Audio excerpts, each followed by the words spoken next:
We've received quite a bit of interest in my Free to Be workshop, so to that effect, beneath this video is a link that will give you a description for the workshop, and we've also included a special discount. So if that's something you would be interested in, I would invite you to click that link, and I hope that you would find the course to be quite beneficial.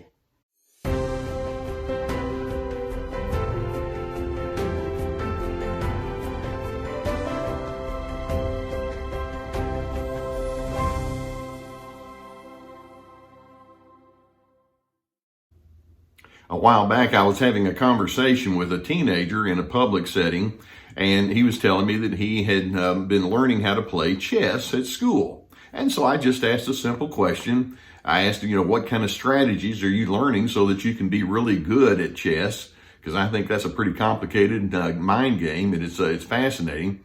And he made a simple comment. He said, well, I've learned that if you can kill the queen, then you're going to have a good chance to win. And I just simply said, oh, you mean to capture the queen?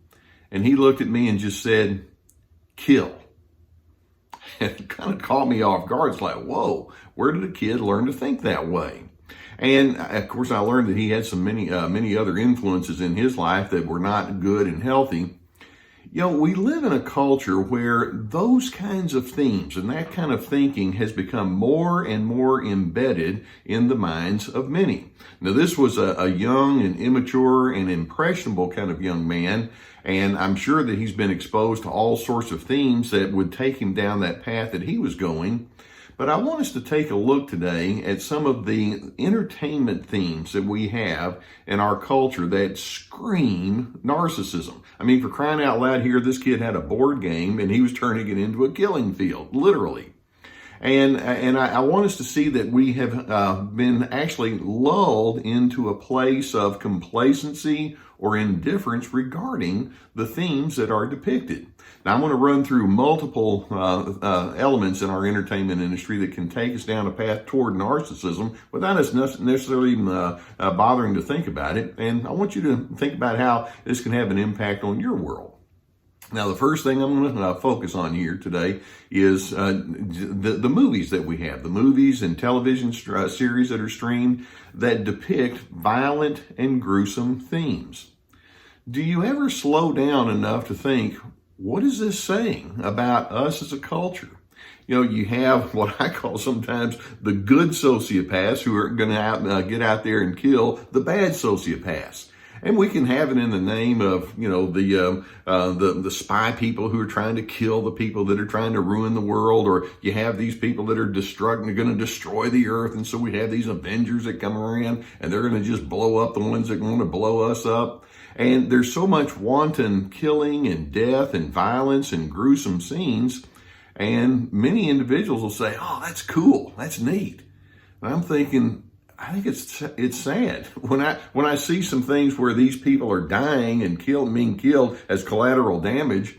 I'm wondering who's going to go to that person's family member's house, knock on the door and say, ma'am, I hate to tell you, but your son was killed in this scenario here.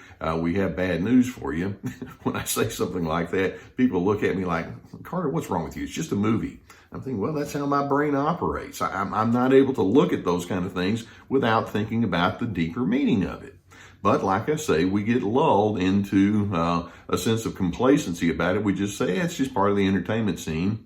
No, it actually feeds this notion of dominance and overpowering other individuals. Those are prime ingredients in narcissism. Or another entertainment theme that screams narcissism. And again, to me, this is low-lying fruit.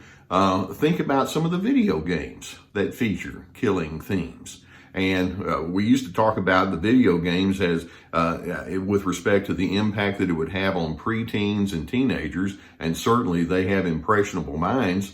But I've talked also with people in their 20s and 30s and 40s, deep into their adult years, middle-aged years, where they're in these groups where they had this competition who can do the sniper thing and kill people off and pick them out, or who can go through all of these different mazes and kill people who are trying to stop them in whatever their goal would be there.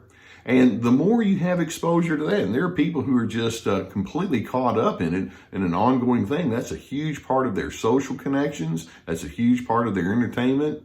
Again, it's part of that desensitization of us being concerned about the dignity of another human being. And it's part of that culture that says, I don't care what happens to people. I hope I wipe them out. Or how about a third theme that we have?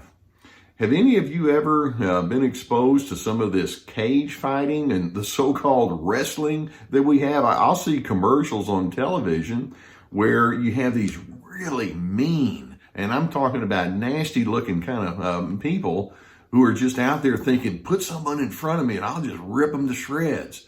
And they have all of this these themes of beating someone else up and brutality, and sometimes some of these the number one rule that they have is you can't gouge out someone's eyes. So that's a nice rule, isn't it? And then I look and see there are huge throngs of people who are following this, and large numbers on TV, and people making a lot of money doing something like that. I'm thinking that's what the gladiators did. And it didn't end well for anyone. And where is this taking our culture when we have this cage fighting mentality and this brutality, and we cheer them on like, go get them. I want you to just destroy this other one. I find that to be terribly sad, and it's highly narcissistic. Or how about a fourth theme? This is shifting gears a little bit. A fourth theme that we have in our entertainment, and that is the pervasiveness of pornography. There are all sorts of studies that show how men in particular are vulnerable to being attracted to pornography on an ongoing basis. And in doing so, we know that it's directly linked to the objectification of women or subjugation of women. They're there to meet a man's jollies, and there are studies that show that the heavier the use of pornography, the more a person has inclination towards things like domestic violence and things of that nature. And again, I'm all for having healthy sexual relationships in the proper context.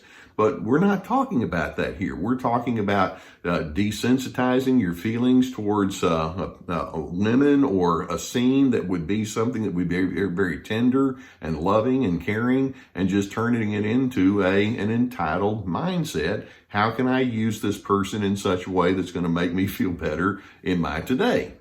That's a theme that can scream narcissism. Or shifting gears to another one. What about gambling? There are many casinos now out there, and people can go and try to and have some fun at those kind of places. I know they often have concerts and things like that at some of the casinos, and somebody might have fun at the blackjack table. But I'm talking about some people that get so deep into gambling and the things that are associated with that it destroys them, and it becomes an addiction. I remember talking with one guy who had gone to a weekend at a casino, and I asked him, how did he do? And he said, well, let me put it to you this way. They gave me a free room. And what he meant was I was losing so much money, they wanted me to stay around for another day. And I've known people who have literally ruined their financial status with lifelong savings, or they get in trouble with the IRS or monthly bills because whether it's online gambling or casinos or wherever, it encourages a person to go into greed and instant gratification. Again, those are elements that are a part of narcissism. Or how about a final theme that we can have? And this is one where most of us can relate to, and that is any sports activity that leads to I hate the opponent mindset. How many of you have been around, whether we're talking about little leagues or in high school or in professional, college and professional, where there's just so much anger that's there? Kill the umpire. Or I've talked with people who have been in sports places where they were in a parking lot and they were spit upon by members who are people who are pulling for the opposite team. What's going on here? And I look at these different kind of themes that I'm mentioning, and then I go back to that conversation with that teenage boy, and I realize, there is a culture here of entertainment that is not healthy, and it feeds this mindset that leads straight into narcissism. Now, my question is, I want us to just kind of pull back and get a little philosophical. and ask that age-old question, and that is, why are we here? And when I say here, I mean on earth. Is our purpose on earth to find ways to dominate one another, to offer humiliation to another individual, to exploit people for just short-term personal gain? Is our purpose degradation or just shallow, meaningless engagement with one another? Is that what we're here for? Because that's what so much of these themes leads us to. Or are we here for kindness, helpfulness, serving one another, friendliness, love? There are actually studies that show that those kind of ingredients make you a much healthier individual, both physically and psychologically.